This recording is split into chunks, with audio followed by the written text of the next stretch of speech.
everyone. I don't know if you can hear me, but we are coming to you live, bringing forth our continued conversation on Journey to Fatherhood. I'm going to pop off, but I'm turning this right over to my husband, Brian McNair. Good evening. Not sure where the other participants are. I hope that you're on. I can't see. Oh, there we go. All right, Brandon. Hey, Brandon. Hey, TJ. Hey, Ken. Can you guys hear me okay? We can. How you doing, Brian? Doing well. Doing well. Appreciate you all for joining. And since we're about a little bit over 10 minutes behind, we're just going to go ahead and jump right back into our Journey to Fatherhood discussion and panel event. I believe it's been about 2 years since we last caught up for this same panel, and it was a powerful discussion. So we're just going to continue that same discussion today, and hopefully make sure to share some good information. So, Brandon, I'm going to start with you because I know we're pressed for time and you have a hard stop. I do want to start. We're all going to introduce ourselves, but if you don't mind, just kicking it off, Brandon. Okay. Hello, everyone. My name is Brandon Johnson. I'm a therapist. I have a company. It's called therapywithbrandon.com. And that's where I help couples with infertility, awareness, and how to get through the grief and loss of it. Appreciate it. Appreciate it. TJ, you want to go ahead and give an introduction there? Hi, everybody. My name is TJ Payton, and I am the author of the book Semen Secrets, Truth and Confessions of a Wife's Journey Through Male Infertility. And I am here. My husband and I dealt with male infertility, and so I'm here to talk about the journey from the perspective of the wife. All right.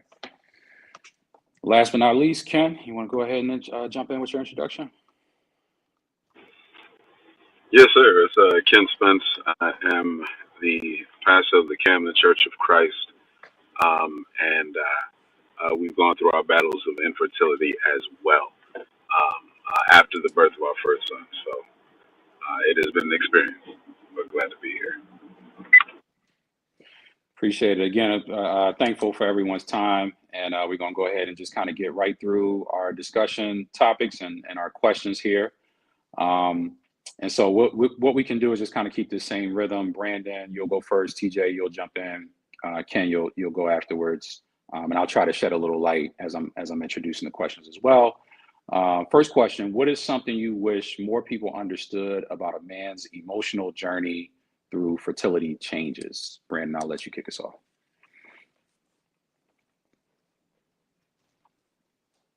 I wish that more people understood the difficulty of it, because having children is a rite of passage.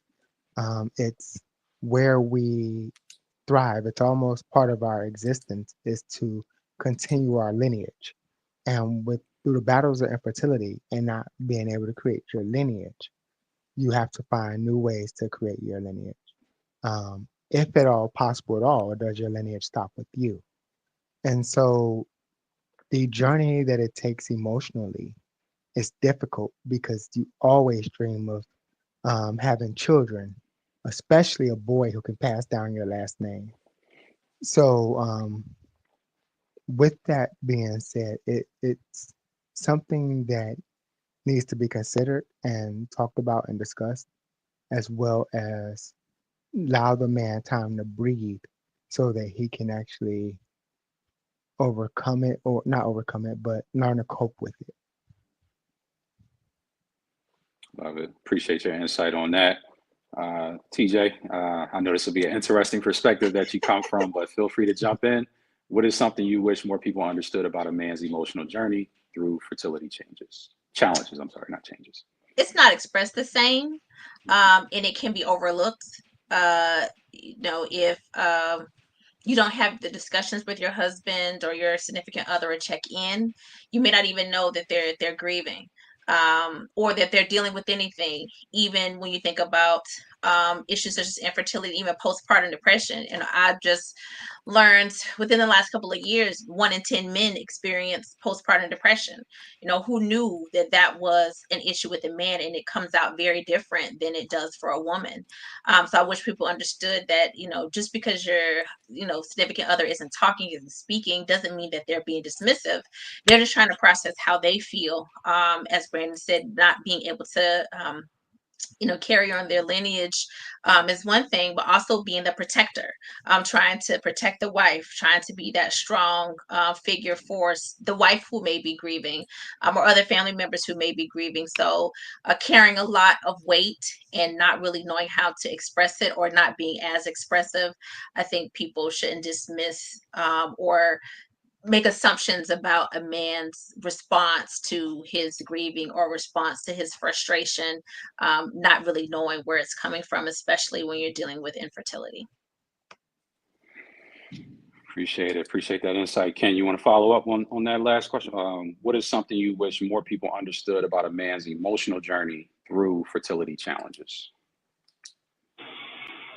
Is that I think much has been said that I would say as well, but I think the one thing, or I should say, just to elaborate on this, it's so different, but many times the same triggers that a woman may face, that a man may face as well, which is like some statements where you already had a child, you know what I'm saying? And just speaking particular to my situation, it's like, yeah, but that doesn't necessarily change the thought, the feeling going forward. And so it's, and it still comes, they'll still feel it, day by day, year after year. You know what I'm saying? It's not something that just is easily, um, dismissed or easily overcome. I think that's probably how I would phrase it best. Perfect. Appreciate it. Appreciate it. And I'll give my insight on this. I'll try to be brief.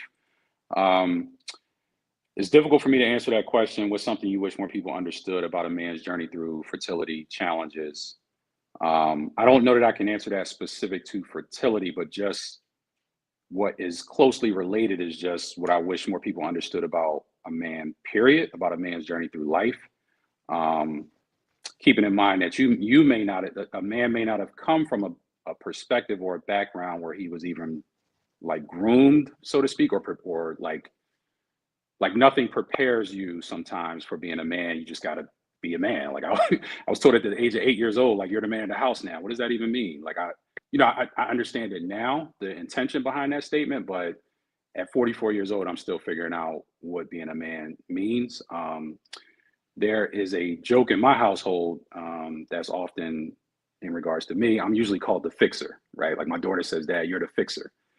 And so the best way to answer that question is to use that illustration that men are typically viewed or expected to be performance driven, like provide a solution, provide a fix. Sometimes that's our own doing. Sometimes that's just the circumstances around us. And so most men, I think it's fair to say, struggle where there is no solution, like where I can't produce the solution, or I don't know where to go to produce the solution. And that doesn't change the pressure or the expectation of a man in general in society, that you're like, but you're expected to perform. Like, what are we going to do? What do you like? What's the plan here? Those questions don't go away, and that expectation doesn't go away, even if I personally say, I don't know, I don't have it figured out. Like, there's still an expectation of a man to fix, to perform, even if it's just subconsciously, it's there. So I know I said I wasn't going to be long-winded, but that was a little long-winded. So, so appreciate everyone's insight on that. Brandon, I'm going to turn it back over to you with this question. Looking back since our first discussion 2 years ago, how's your experience with infertility or fatherhood changed emotionally, spiritually, or relationally? And let me know if you need me to repeat that back to you. No, I haven't. It's been more difficult, actually. As if you attended the first one, then you know my first child is adopted. The problem with that is infertility doesn't go away, and it's like I got one, I adopted one, and I could just pop out my own. So Now there's the struggle of how to get number two, along with the fact that we are getting older. He's getting older. So what happens when you have an infant and now 7-year-old? So you go through all these emotions, um, and with your partner, and you're talking back and forth, and um, it's like, I want another child. Like, so do I. And how do we get this child? For some reason, it was, I'm not going to say easier to obtain the first one. That sounds odd, but it was easier going through the adoption process the first time. But now you're in the thick of things where you're parenting, you're working, you're schooling, you're doing all these things, and the journey seems more difficult. So it can bring tension sometimes. And sometimes it creates these discussions where you don't have an answer, which makes me feel lost, because I don't have an answer or a quick answer. And even if I do have an answer, it's not a quick fix. It takes time. Um, so it has had good conversations and bad conversations. And um, spiritually, we pray together, and may God guide our steps. Mm, love that. So, sorry, I should have given a disclaimer. This question was specifically earmarked for Brandon and for Ken. So, TJ, apologies for not stating that in advance. I'm going to hold off my input on this question. I'm going to ask respectfully, if you don't mind, just because this was earmarked specifically for Ken and Brandon. So, Ken, if you don't mind jumping in on this, looking back since our first discussion, how's your experience with infertility or fatherhood changed emotionally, spiritually, or relationally? I think since the last time we all came together, the two things that sit in my mind. I remember I said that there was a part of me that had given up. That's no longer the case. I do one other thing I said that I do relish in is very much like just the impact in the lives of other children. Because I think I'd mentioned like, hey, it's it might not be another one, but we have others, and I think my son has even helped me to see that where it's like he'll look at like Brian, your daughter Ari, and he'll say, "Oh, well, yeah, that's my sister. We made a pact that we brother and sister. Okay, cool." And then there are others that we see in the church or at the football field, and it's just look, it's an extended family view. So I think from an emotional standpoint, that has been very helpful to me, and even helpful because the question that sometimes so there is, hey, I want a sibling, and it's just it's become emotionally easier to deal with, but there's also that trust that I'm more open to. When I said that I gave up, I had to look back and say, Mm, did you really say that? And it was at the moment that's how I felt. I'm not there anymore, and I thank God for that. wow, appreciate your transparency on that. And so now, TJ, I can somewhat make up for that last oversight, and this question is earmarked specifically for you. So respectfully, Brandon and Ken, I'm going to ask if you hold your input on this specific question. TJ, you've been an advocate and author since the last panel. How have men responded to your story, and what patterns are you noticing among those who reach out to you?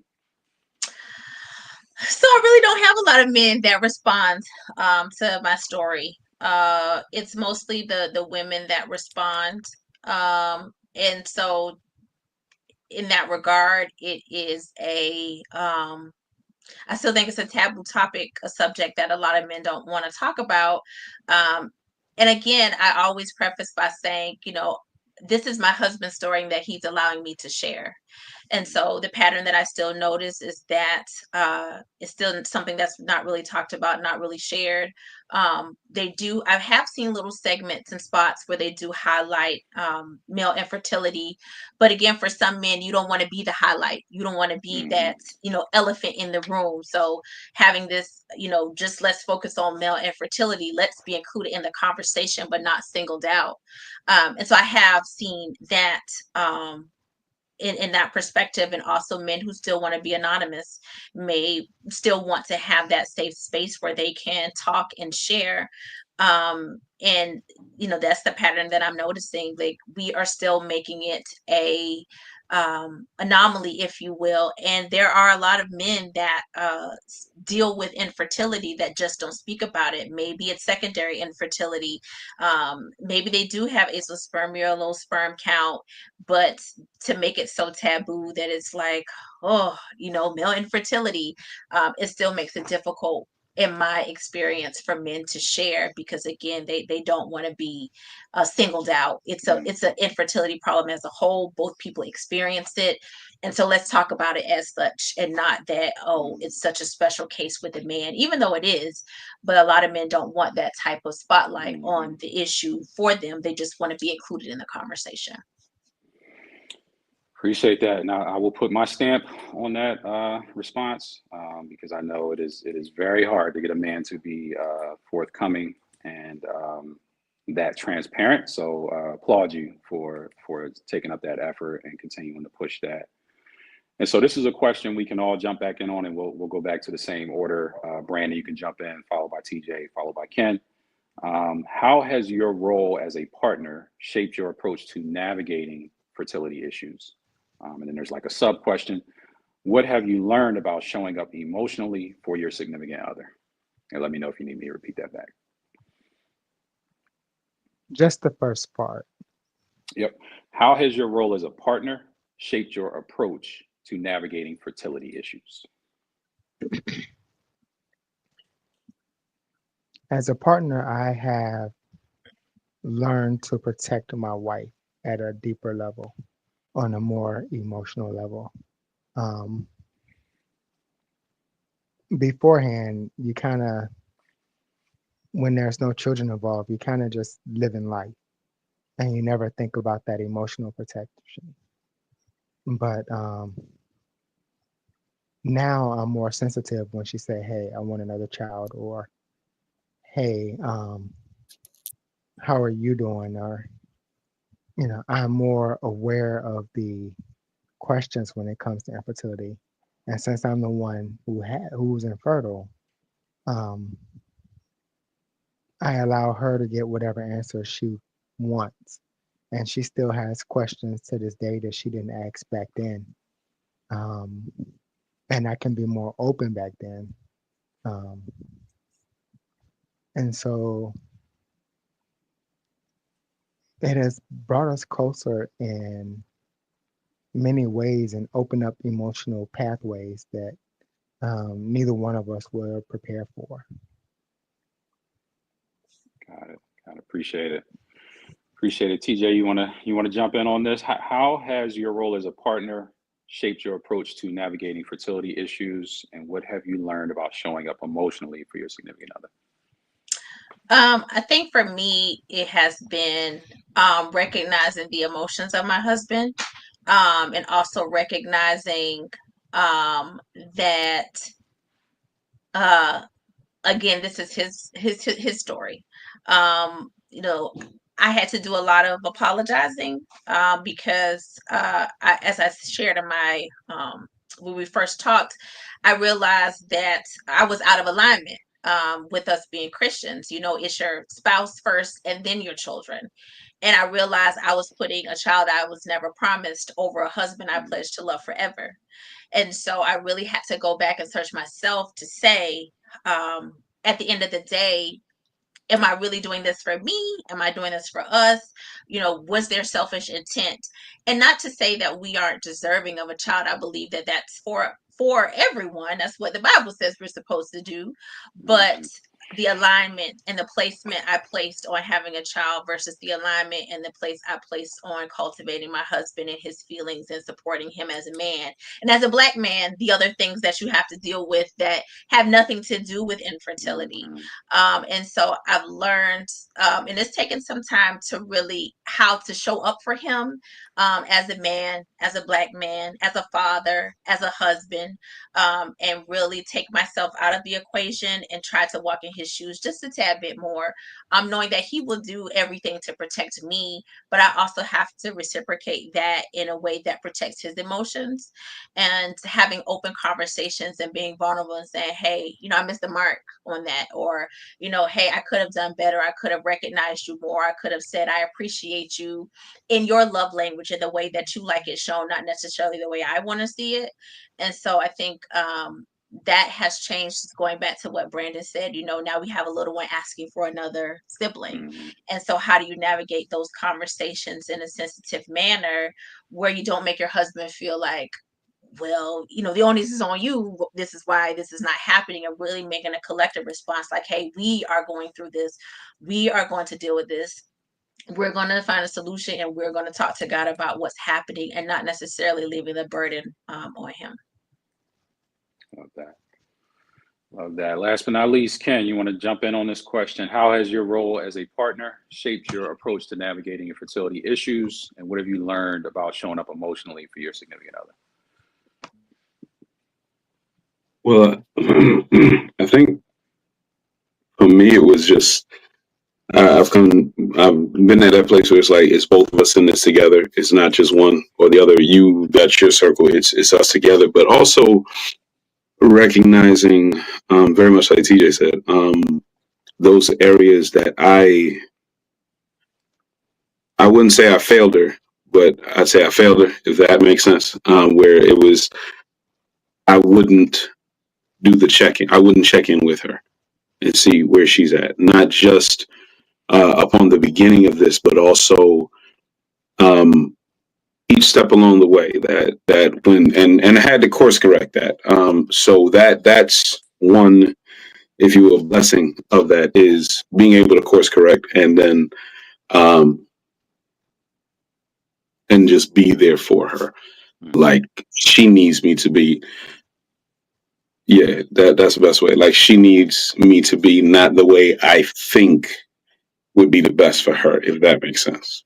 Because sometimes we could be like, oh, well, I think if I did this for you, you should feel. And it's like, no, it's both of us in this. Or how do you need me to show up for you? Love it. Love it. Appreciate that. And so I'll give my answer to this and try to be brief. I will say from Deanna and I, from our journey and our story, one of the most difficult moments I had was, one of the most difficult moments I had during our infertility process was actually becoming bothered by it, so to speak. And what I mean by that is because I never felt promised or entitled to have children. Like my background, my makeup, quite honestly, I like most of what I saw was just single parenthood. That's what I grew up in. Most of my best friends, we all kind of grew up like raising each other to an extent. And we had surrogates, we had grandparents, godparents, a lot of people that served as models for fatherhood or manhood, but it wasn't always relatable. Even if it was just, coaches or, people that were involved in sports. But bottom line is I never felt like I was promised to have a child. And so just me getting married was kind of like, oh, like I made it out. You know what I'm saying? Like I beat the odds because the statistics say I wasn't even going to be here at 21. So don't get me wrong, I wanted a family and I wanted children and prayed for it. But if it didn't happen, I was like, I felt fine with who I was as a person. I felt fine with what God had blessed me with in a spouse.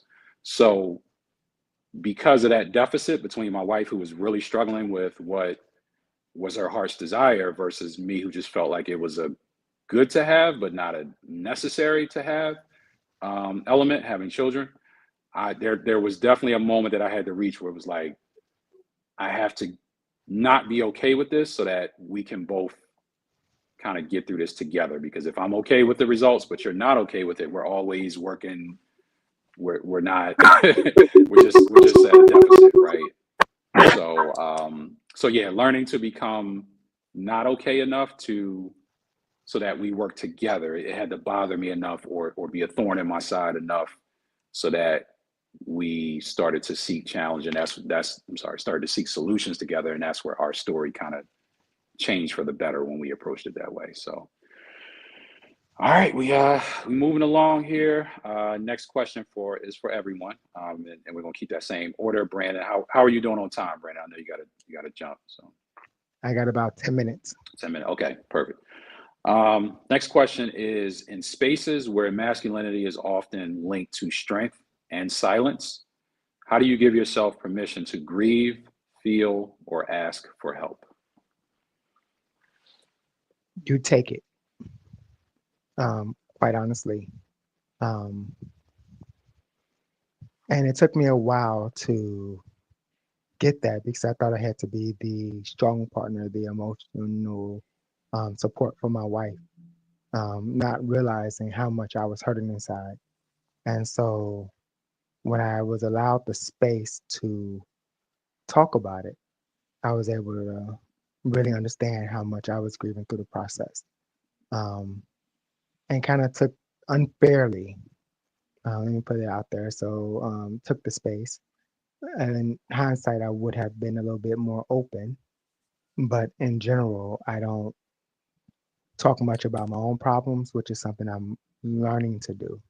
Um, Hence, now talking about infertility, male infertility, and how that has changed me. Um, so you take the space you need because no one's going to give it to you. They're going to expect you to continue on the same. As far as talking to other people, you meet a community, oddly enough, and it's not even men who are infertile, but men who understand infertility because some of the issues they went through. When we announced that we were going to adopt to our church, so many people reached out to us, and I didn't know so many of the people had fertility issues, and it became our community. I had a cousin, him and his wife was going through fertility issues, um, and he had already had children, and he was telling me how to navigate it. And he was navigating their fertility issues as if he had male infertility. And so that became a big comfort.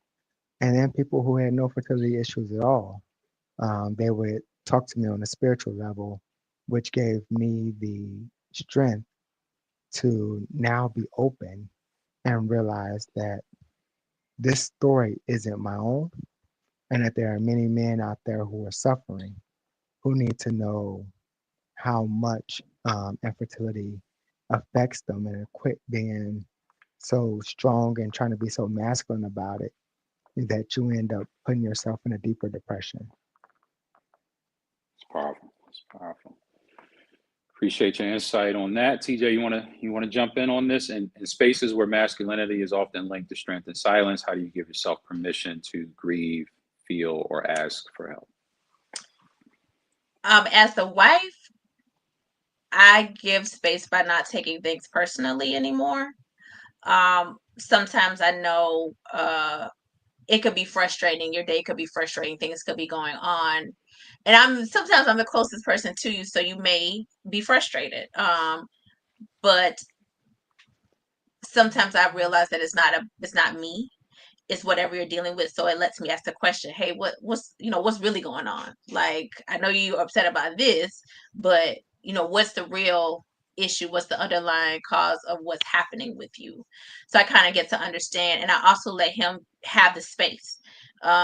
Sometimes I think as women we pry and we want to talk and we want you to share, we want you to tell, but oftentimes you just need to sit in silence and process on your own, or you need to talk to someone to help you process. So for me, just realizing, taking those cues when it's like, hey, I know, let's me and my daughter go to do something for a minute and let daddy just sit at home, or let daddy take some space for himself. I also am a big advocate of having your own space, having your guy time.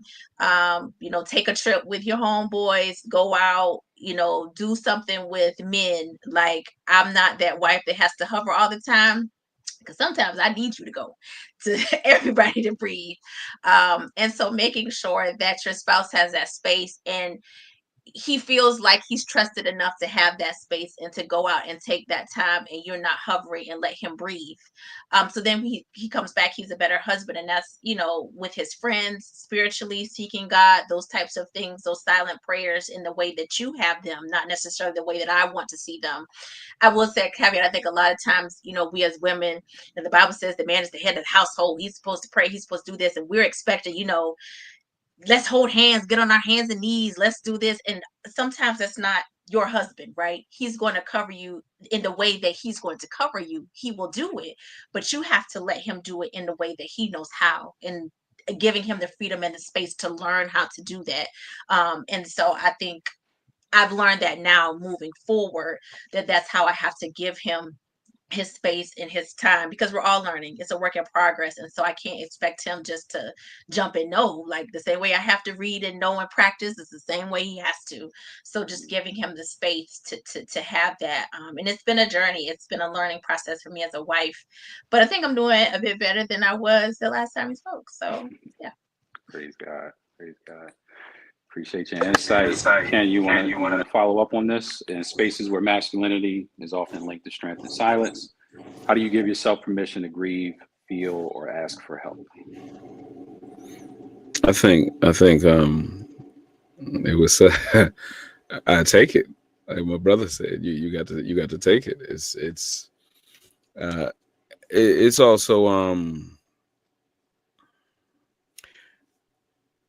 It's also just knowing who to trust, where sometimes the conversation might just be no conversation. We just sitting, kicking it, and it's like, all right. And it might be a cigar or something like that, just sitting there. Oh, preacher wasn't supposed to say that. I'm sorry.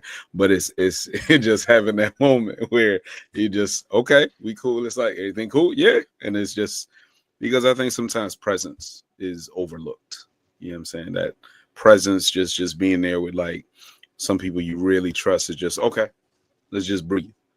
And okay, and that's fine. So I think very much like my brother said, you just have to take it. If you don't, to a point you said earlier, Brian, it's if you don't, you're always expected to do something. If you don't take space for yourself, something will fill that space.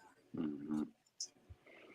Love it. I know we're coming up quickly on 7:15, Brandon. If you need to drop while I'm in the middle, before we get to our next question, by all means, understand and want to give you honor, gratitude, blessings, prayers, everything, man, that you continue to do the good work that you're doing while you also go through your own healing journey.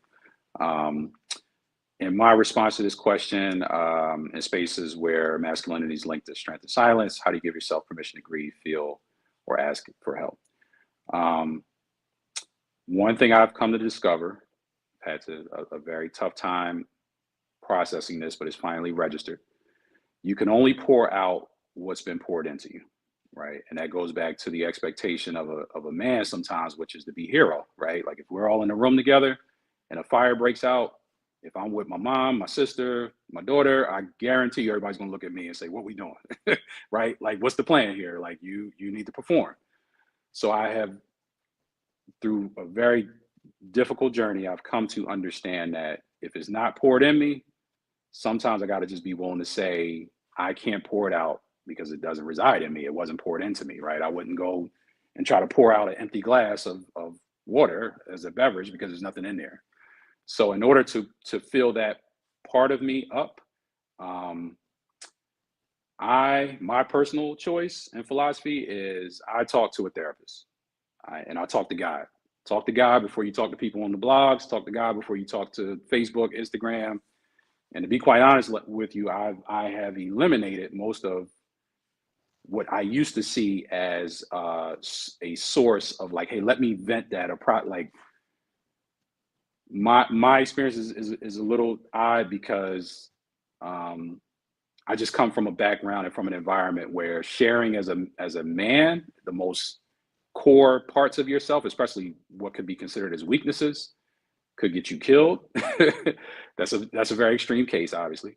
But at a minimum, it will be weaponized against you at some point. And I am reliving a lot of that lesson in this current season of my life. So I've learned that, okay, that means the circle gets smaller in terms of who I divulge to. And for the really, really core areas of me that I don't really want to expose, I don't feel comfortable exposing that, talk to God and I talk to my therapist.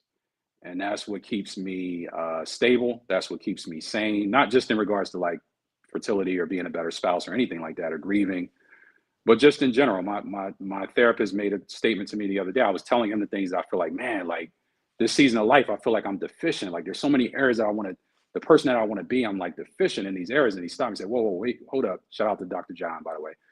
If you're listening, I appreciate you.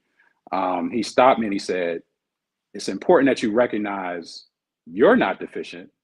These areas are deficient, right? And that's a critical difference, because if that always sits in you that I, the person, Brian, am deficient, you will sink into a lot of areas that are no good for you, right? So you have to recognize that what you may produce or what you may perform is separate from who you are as a person, so that when you go through, the struggles that you may be going through, it's just that area is just a deficiency. It may continue to be, it may not, but you, the person, are not deficient. So that's something that I don't know that I could have gotten from talking to people. That needed to come from a trained, licensed, like somebody who was specialized to deal with me in that area, right? Not to say that my friends don't love me, not to say that my spouse doesn't love me. My spouse is super supportive. You guys all know her, of course, Deanna.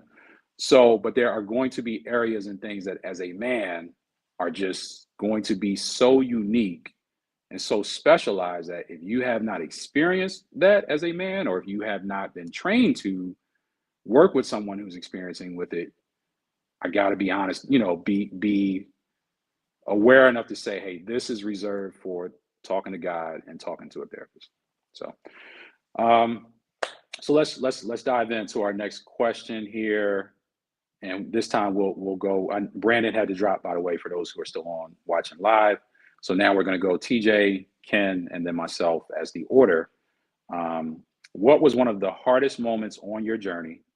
And what was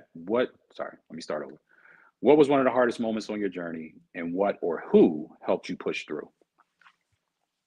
I think it was just the tension between my husband and I, and also learning that he thought about like taking his own life because he couldn't give me a child and so I think for me it was a wake-up call. And I had to really sit with myself again, going back to that point about what is this really about? And am I forgetting my husband in the process of trying to have his baby? I think another thing that stood out to me was my best friend. When I was going through my emotions, she said, do you want to be pregnant or do you want to be a mom? And so that stuck out to me because she's like, you don't have to be pregnant to be a mom. And so those are two things that were the hardest for me to kind of digest, but were the realest things for me to digest, because I then opened myself up to, maybe hearing God a bit better about, okay, what is the journey? Because I don't know what it is. Maybe it's different than what I have in my mind, that what society paints as the journey. And then again, also recognizing that alignment with what God says about marriage and the place of your husband and your spouse with relation to your children. And asking God to do something in a place that was misaligned was out of pocket. And so it took me to realize that alignment. And I think the third thing I will say is when God says no, how do you get comfortable with the no? And I remember I have this, my daughter's nursery. My mom is a faithful person. So when it was nothing in the room, I had put these sticky notes on the wall where her crib would go and all of these things. And I remember it was taking so long. And I went in that room and I sat in the middle of the room and I cried. And I said, God, if the answer is no, then I need you to fill the void with something else. Because if it's no, I need you to help me. And so I remember just laying out on the floor, boohoo, crying, because I didn't hear a yes at all. And how my book ends, it doesn't end with me having a child because I don't know. At that time, I didn't know if I would have one. And so it ended with me still faith and hoping and believing that God was going to change. But a lot of times I went to God with my hands like this instead of with my hands like this. And so once I got comfortable with it could be no. Let me open my hands and see what it is. That's when things changed. And so I think that's for me the hardest things that had to go through to really get to a point where when you say, God, not my will but your be done, do you really mean that? And so I had to really say, all right, I guess I'm gonna have to mean that now, because there's nothing I can do to change this situation. So I think that those were the hardest lessons for me. Beautiful. Beautiful. Ken, you want to jump in on this? What's one of the hardest moments on your journey, and what or who helped you push through?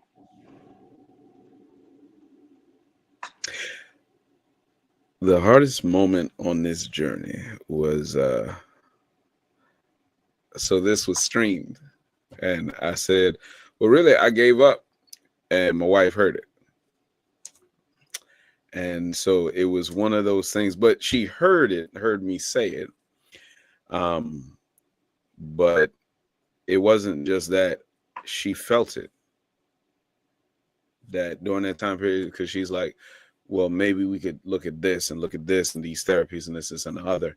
And so she was like, yeah, you seem to just give up. Before I had said it the last time we had this panel. And she was like, yeah, you gave up a long time ago. Like, it just seemed like you were done. You weren't considering it. And that was difficult because I didn't consider her and how she felt. And so it took, you know what I'm saying, just being okay, let's it took getting over myself, because there's only one way to say this. She was on the path to healing, but it seemed like I was in the way because I wasn't even trying. And there's that Psalm 9 and Psalm 10 really should be together, where it says, if I've done my friend wrong, Lord, deal with me. And it's deal with me the way I ought to be dealt with. And when we really had that, if you will come to Jesus moment, to be like, yeah, okay, I need to be open to looking at these things. But that was a difficult spot. And this was years past. This was we got a dog. I'm not saying the dog fills that void, they don't, but it was, it's something, if you will, to distract for the moment. But it was like, okay, yeah, I still got to get out the way so that we can continue walking this journey together. And that was for me the most difficult. And what helped push through is really the Lord. It's really the Lord, in the respect that it was the Lord, and because God forgives us, but the most difficult person to forgive at times is ourselves. So it was really trusting, leaning in the Lord, and then trusting not just that he forgave me, but gave me the strength to forgive myself so that I could get out the way, because that would have been another block.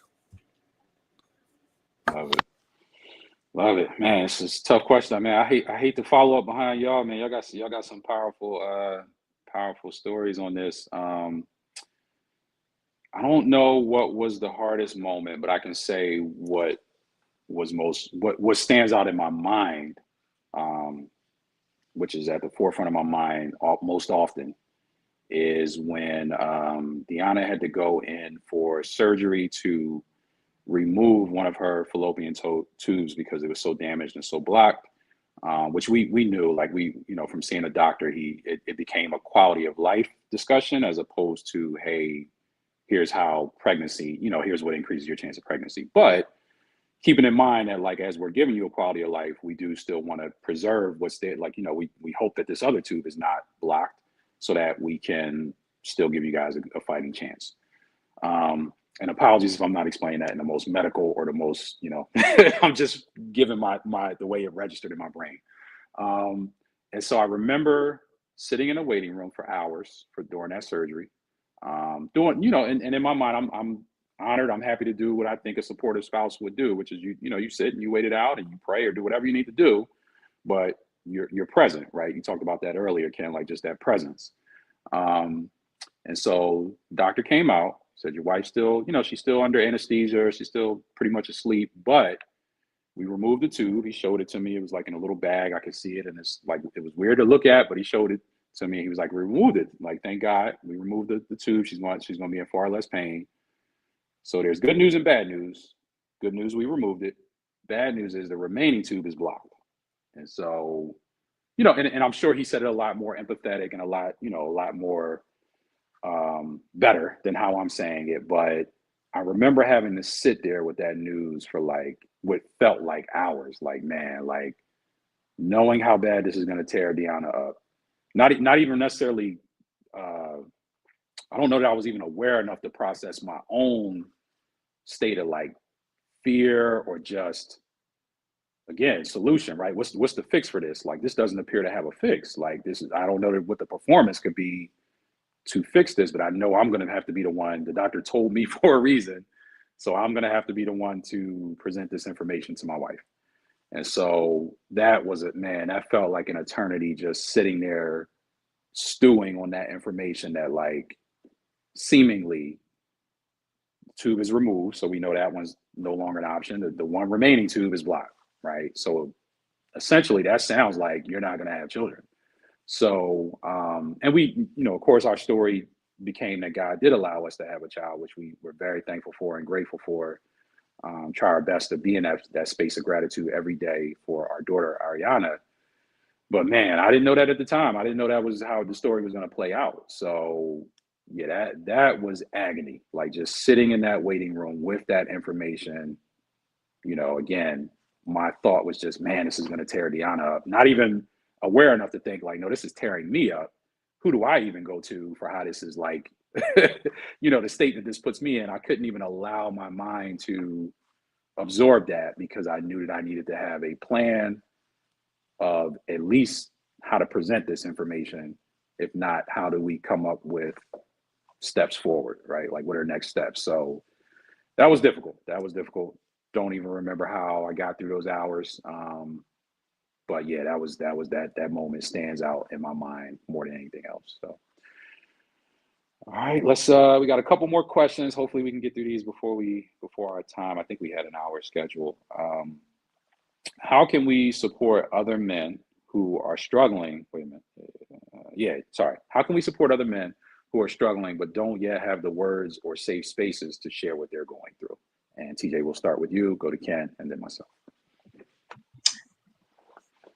I think just keeping the lines of communication open and just being, like you say, just being present. I also think as wives, not pushing. I men are fixers in one way, women are fixers in another way. And so, we are the emotional set of the relationship and we want to know, how are you feeling? What can I do? That sort of thing. And oftentimes there's nothing you can do. You just have to be there. And when he's ready, he's ready. So I think just making sure that you're present, making sure that you are checking in, making sure that you ask the questions.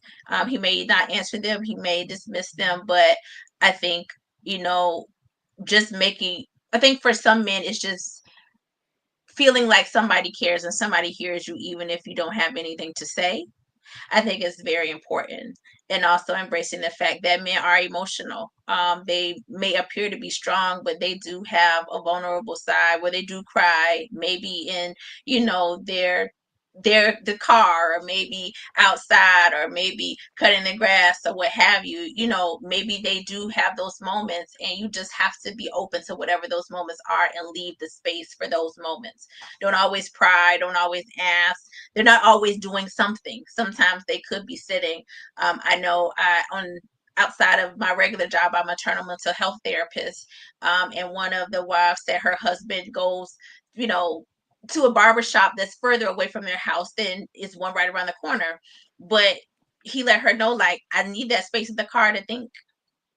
The barbershop is my release to where I can go talk to my guys, get my hair feel, get my shape up and feel right. But I need that extra 10 minutes to come home to de-stress the day, so I don't bring that home to you. And so rather than thinking like you're taking this extra time, really giving your husband or your significant other that space and what do you need. Also, it's the communication part of it, but just making sure that maybe he doesn't have the words to say, but just knowing that if he needs to say them, that you're available and that you're not going to try to fix it for him. Just let him be. I think it's important space to be in as a wife or a significant other. Love it, and thank you for that context on both spouses, both male and female, man and woman. We tend to be fixers in our own way. So thank you for that context. Ken, how can we support other men who are struggling but don't yet have the words or safe spaces to share what they're going through? I think part of that deals with for those of us who are in that space dealing with it. On a personal tip, on a personal end, I think we may be the space for someone else, if in the respect that one of the things that happens is finding out someone lost a child, and even going to said individual, if you know them, and then from there we can start a community.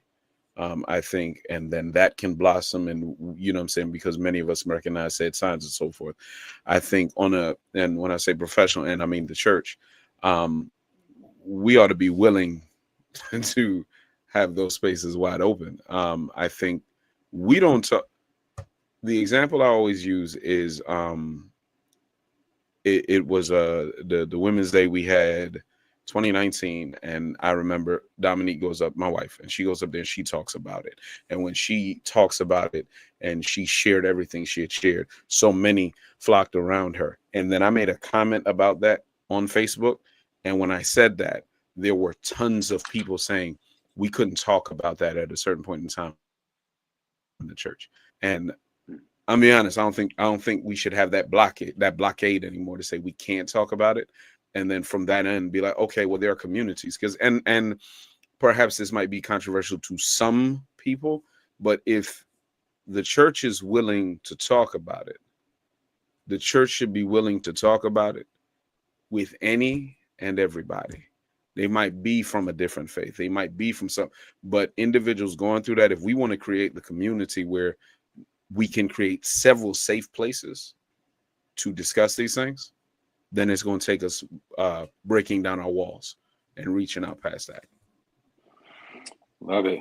And we gotta wrap up. Unfortunately, we're over our 7:30 time. I am going to shoot one more question your way. I'm going to ask if we could keep it to like 60 seconds if possible, and I'll try to do the same for my response to this question. How can we support other men who are struggling, don't yet have the words or safe spaces? Number one, if you have it within your means to encourage men to do therapy, I am a firm believer, especially Black men. Black men need therapy, yeah. And everybody arrives at that conclusion on their own, or their willingness on their own. Some men may never agree to do that. But if there's a space and if there's an opportunity to encourage that, please do.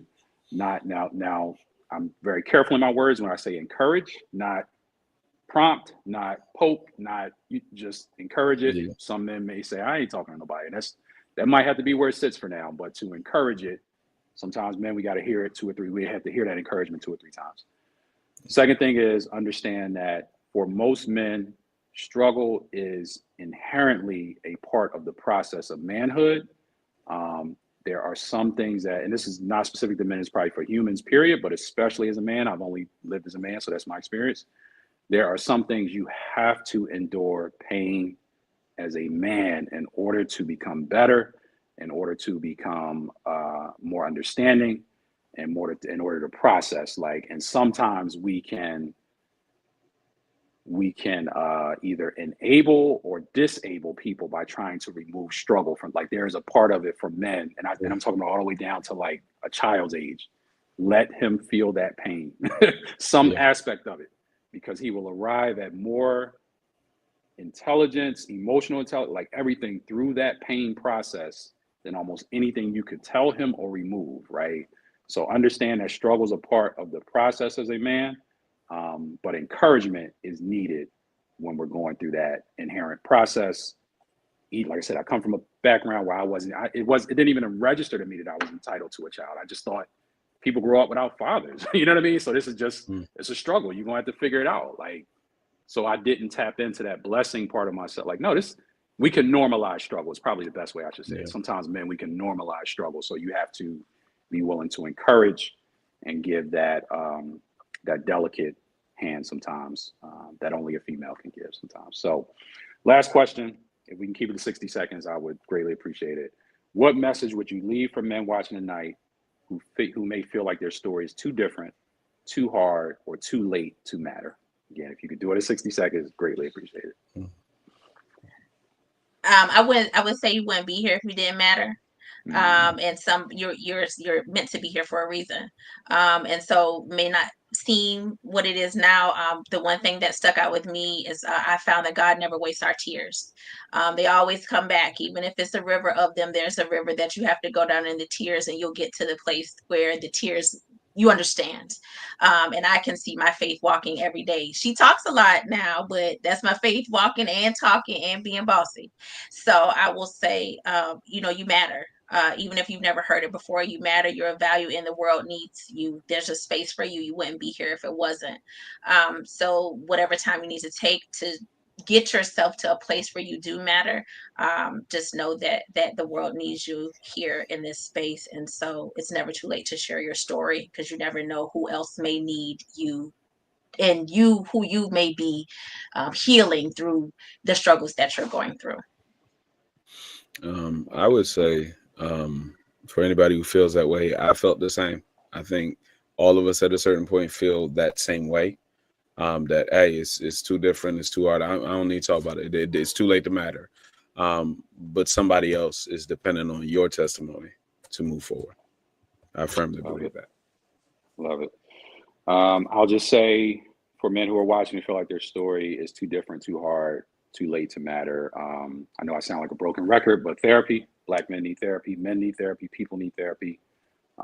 If it didn't work the first time, try it again, and just be receptive. I understand. Like, as a man, you're just gonna, certain things you just got to endure. I mean, me and Ken have joked a lot about, like, my job sometimes is just to eat crap sometimes, and nobody else wants to eat it. Somebody got to eat it. It's going to be me.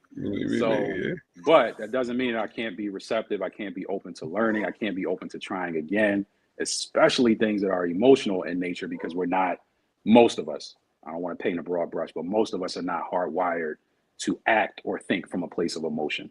So just get therapy, get off the internet, get off of Facebook, go see a therapist. That's my message. Yes, sir. So I think that's it. I was given one more time. Okay, so everybody share their contact information, if you don't mind, before we wrap up, and then we're going to let everyone go and say goodnight.